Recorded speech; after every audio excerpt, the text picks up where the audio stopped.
নমস্কাৰ বন্ধুসকল, আপোনালোক সকলোকে আজিৰ ভিডিঅ'টিলৈ স্বাগতম জনাইছোঁ।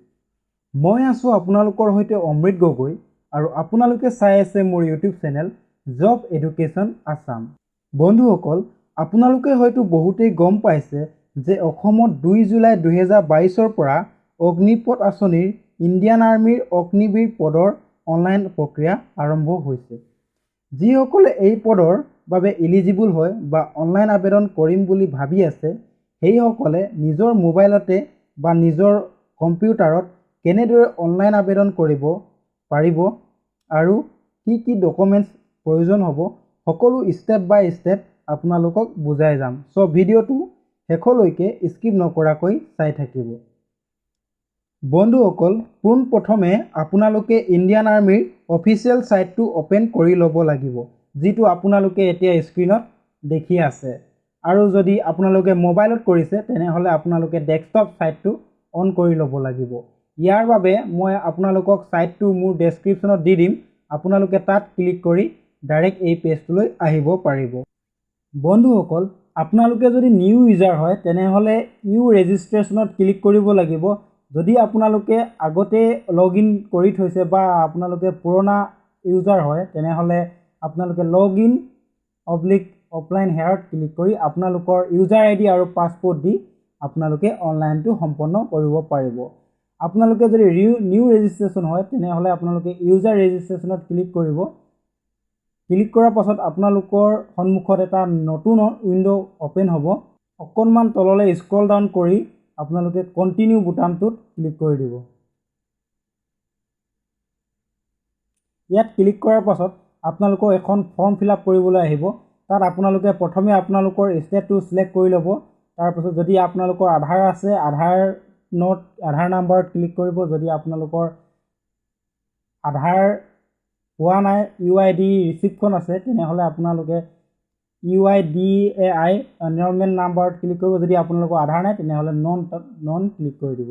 তাৰপাছত আপোনালোকে ইয়াত আধাৰ নাম্বাৰটো বহাই দিব আৰু তাৰপাছত আপোনালোকৰ কেণ্ডিডেট নেমটো বহাই দিব লাগিব। তাৰ পাছতে আছে আপোনালোকৰ father name, mother name, date of বাৰ্থটো আপোনালোকে কেলেণ্ডাৰৰ মতে বহাব লাগিব। আপোনালোকৰ যিটো ইয়েৰ হয় ইয়েৰটো চিলেক্ট কৰিব। তাৰপাছত মন্থটো চিলেক্ট কৰিব আৰু তাৰপাছত আপোনালোকৰ ডেটটো চিলেক্ট কৰি দিব। তাৰপাছত আপোনালোকৰ এটা যিটো এক্টিভ ইমেইল ID দি দিব আৰু লগতে তাৰ তলতে মোবাইল নাম্বাৰটো। তাত দিয়াৰ পাছত আপোনালোকে ইয়াত চেক বক্সটো ক্লিক কৰিব। চেক বক্সটো ক্লিক কৰি আপোনালোকৰ কেপচাটো ফিল আপ কৰি দিব। তাৰপাছত আপোনালোকে ছাবমিট বুটামটো ক্লিক কৰি দিব। ছাবমিট কৰাৰ পাছত আপোনালোকৰ জিমেইল আইডিত এটা OTP যাব। OTPটো আপোনালোকে ইয়াত ফিল আপ কৰি দিব লাগিব। মই জিমেইল আইডিত OTPটো চাই লওঁ। OTPটোত আপোনালোকৰ আখৰ আৰু সংখ্যা দুয়োটাই থাকিব।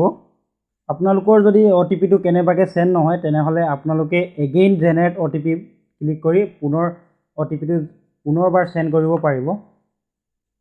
আপোনালোকৰ এই কেপচাটো ইয়াতে ফিল আপ কৰি আপোনালোকে ছাবমিট বুটামটো ক্লিক কৰি দিব। ছাবমিট বুটাম ক্লিক কৰাৰ পাছত আপোনালোকৰ সন্মুখত এনেদৰে এটা উইণ্ড'জ আহিব। আপোনালোকে ইয়াত আপোনালোকৰ যিটো মেৰিটেল ষ্টেটাছটো চিলেক্ট কৰিব লাগিব। আপোনাৰ তাৰপাছত হাইটটো কিমান ওখ আপুনি সেইটো চিলেক্ট কৰিব লাগিব। তাৰপাছত সোঁ চাইডে আপোনালোকৰ আধাৰ এনৰলমেণ্ট নাম্বাৰ যিটো আপোনালোকে দিব পাৰে নিদিব পাৰে। তাৰপাছত আপোনালোকৰ ষ্টেটটো চিলেক্ট হৈ থাকিব, ডিষ্ট্ৰিক্টটো চিলেক্ট কৰিব লাগিব। তাৰপাছত তাহচিল যিটো আপোনালোকৰ ছাব ডিভিজন হয় চিলেক্ট কৰিব লাগিব। তাৰ তলত আছে আপোনালোকৰ মেট্ৰিকুলেশ্যন 10 বৰ্ড, আপোনালোকে কোন বৰ্ডৰ পৰা কৰিছে, আপোনালোকৰ ষ্টেট বৰ্ড হ'ব।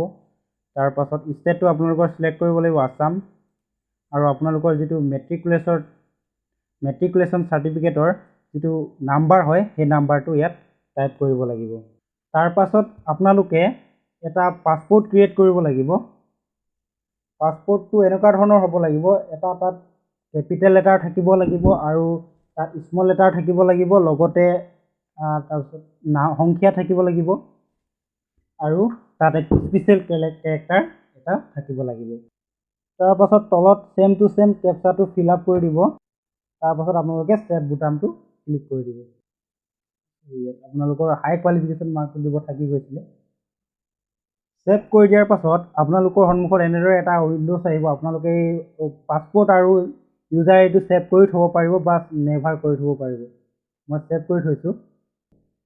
ছেভ কৰি দিয়াৰ পাছত আপোনালোকৰ ৰেজিষ্ট্ৰেশ্যনৰ কামখিনি সম্পূৰ্ণ হ'ব আৰু তাৰ পাছত আপোনালোকে যিটো প'ষ্টৰ বাবে এলিজিবল হয় সেই প'ষ্টৰ বাবে অনলাইন আবেদন কৰিব পাৰিব।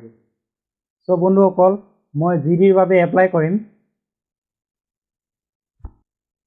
এপ্লাই বুটামটোত ক্লিক কৰাৰ পাছত আপোনালোকক ইনষ্ট্ৰাকশ্যনবিলাক দি দিব কেনেদৰে আপোনালোকে ফৰ্মবিলাক ফিল আপ কৰিব পাৰিব। তাৰ পাছত কণ্টিনিউ বুটামটোত ক্লিক কৰি দিব। ইয়াতে আপোনালোকৰ সম্পূৰ্ণ ডিটেইলছখিনি ইয়াত দিব লাগিব আৰু ফাৰ্ষ্ট টাইম আপোনালোকে ফটোটো আপোনালোকৰ KB কিমান KB লাগে তাত বনাই ল'ব। আপোনালোকৰ ফটোটো লাগিব 5 KBৰ পৰা 20 KBৰ ভিতৰত আৰু ছিগনেচাৰটো লাগিব 5 KBৰ পৰা 10 KBৰ ভিতৰত। বন্ধুসকল, আপোনালোকে যদি এই ফটোৰ চাইজটো মিলাব নাজানে আপোনালোকে কমেণ্ট কৰি জনাব। তাত মই কেনেদৰে আপোনালোকে ফটোৰ চাইজটো বনাব মই নেক্সট ভিডিঅ'ত দেখাই দিম বা বুজাই দিম। এই পেজটো অ'পেন হোৱাৰ পাছত আপোনালোকে আপোনালোকৰ ৰিলিজিয়নটো চিলেক্ট কৰিব লাগিব। ৰিলিজিয়ন চিলেক্ট কৰাৰ পাছত আপোনালোকে আপোনালোকৰ যিটো ক্লাছেছ হয়, শ্ৰেণী হয়, আপোনালোকে সেইটো চিলেক্ট কৰিব লাগিব। তাৰ পাছত আপোনালোকৰ যিটো আছে এইফালে ফটো আৰু ছিগনেচাৰ আপলোড কৰি দিব লাগিব। এইটো পেজ কমপ্লিট হোৱাৰ পাছত আপোনালোকে ছেভ এণ্ড কণ্টিনিউ কৰি দিব। তাৰ পাছত আপোনালোকে নেক্সট পেজত আহিব। কমিউনিকেশ্যন ডিটেইলছ, আপোনালোকে কমিউনিকেশ্যন ডিটেইলছটো আপোনালোকৰ ফিল আপ কৰিব লাগিব। প্ৰথমতে আপোনাৰ হাউচ নম্বৰ পাছত আপোনালোকৰ এড্ৰেছত আপোনালোকে ভিলেজ, পোষ্ট অফিচ আৰু PS তিনিটা লিখি দিলে হৈ যাব। তাৰ পাছত আপোনালোকৰ আৰু এবাৰ ভিলেজটো লিখি দিব, আপোনালোকৰ চিটিটো লিখি দিব, চিটিটো আপোনাৰ ডিষ্ট্ৰিক্ট নেমটো লিখিব। ইয়াত ডিষ্ট্ৰিক্ট নেম লিখাৰ পাছত এইকেইটা চব চিলেক্ট হৈ থাকিব আৰু আপোনালোকৰ ব্লক লিখিব। ব্লক লিখাৰ পাছত আপোনালোকৰ যিটো পোষ্টেল পিনক'ড হয়, পোষ্ট অফিচৰ পিনক'ড সেইটো তাত পোষ্টেল পিনক'ডটো লিখিব। তাৰ পাছত আপোনালোকৰ পুলিচ ষ্টেচন লিখিব। তাৰ পাছত পোষ্ট অফিচ আৰু আপোনালোকৰ টেলিগ্ৰাম অফিচ। আপোনালোকৰ যদি দুইটা এড্ৰেছ ছেম হয় তেতিয়াহ'লে আপোনালোকৰ পাৰ্মানেণ্ট এড্ৰেছ আৰু কাৰেছপণ্ডেঞ্চ এড্ৰেছ ছেম হ'লে আপোনালোকে ইয়াত টিক মাৰ্কটো দি দিব। তাৰ পাছত আপোনালোকে তলত ছেভ এণ্ড কণ্টিনিউ বুটামটোত ক্লিক কৰি দিব। তাৰ পাছত আপোনালোকৰ নেক্সট উইণ্ড'টো অ'পেন হ'ব। তাত আপোনালোকে ডিটেইলছটো দিব লাগিব। আপোনালোকৰ যিটো স্পৰ্ট আছেনে নাই সেইটো দিব লাগিব। তাৰ পাছত আপোনালোকৰ NCC যদি আছে তেতিয়াহ'লে ইয়েছ দিব পাৰিব, যদি নাই তেনেকৈ থাকিব। তাৰ পাছত আপোনালোকে তলত আপোনালোকৰ হায়েষ্ট কোৱালিফিকেশ্যনটো চিলেক্ট কৰি দিব আৰু আপোনালোকৰ যদি LNV ড্ৰাইভিং আছে তেতিয়াহ'লে আপোনালোকে ইয়েছ কৰি দিব, যদি নাই ন' কৰি দিব। তাৰ পাছত আপোনালোকে পুনৰ ছেভ এণ্ড কণ্টিনিউ বুটামটো ক্লিক কৰি দিব। বন্ধুসকল, ভিডিঅ'টো অকণমান দীঘল হৈছে কাৰণ যিহেতু অনলাইন ৰেজিষ্ট্ৰেশ্যন কৰাৰ পাছত পুনৰ অনলাইন আবেদন কৰিছোঁ। ত' বন্ধুসকল, ধৈৰ্য সহকাৰে অকণমান দেৰি হ'লেও চাই থাকক আৰু তাৰ পাছত আপোনালোকে কাৰো ভিডিঅ' চাব দৰকাৰ নহ'ব। তাৰ পাছত আপোনালোকৰ ৰেকৰ্ড ছেভ ছাকচেছফুলি বুলি এটা SMS আহিব আৰু তাৰ পাছত আপোনালোকৰ এডুকেশ্যন কোৱালিফিকেশ্যনবিলাক ছাবমিট কৰিব লাগিব।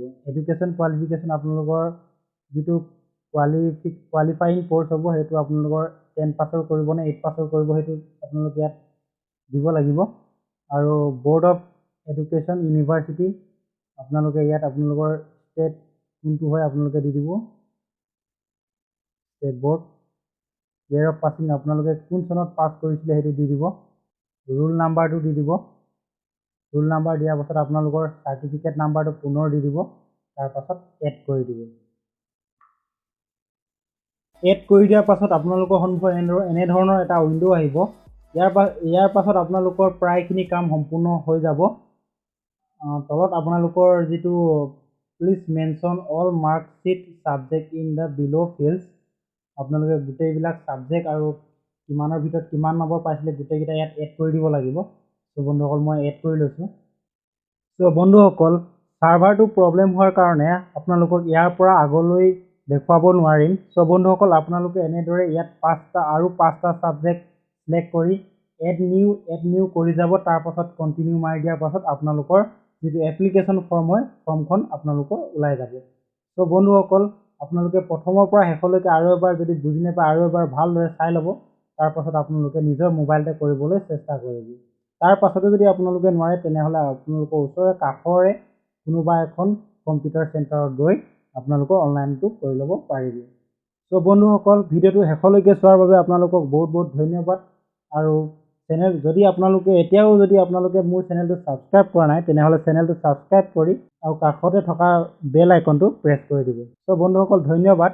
জয় আই অসম, জয় হিন্দ, জয় ভাৰত।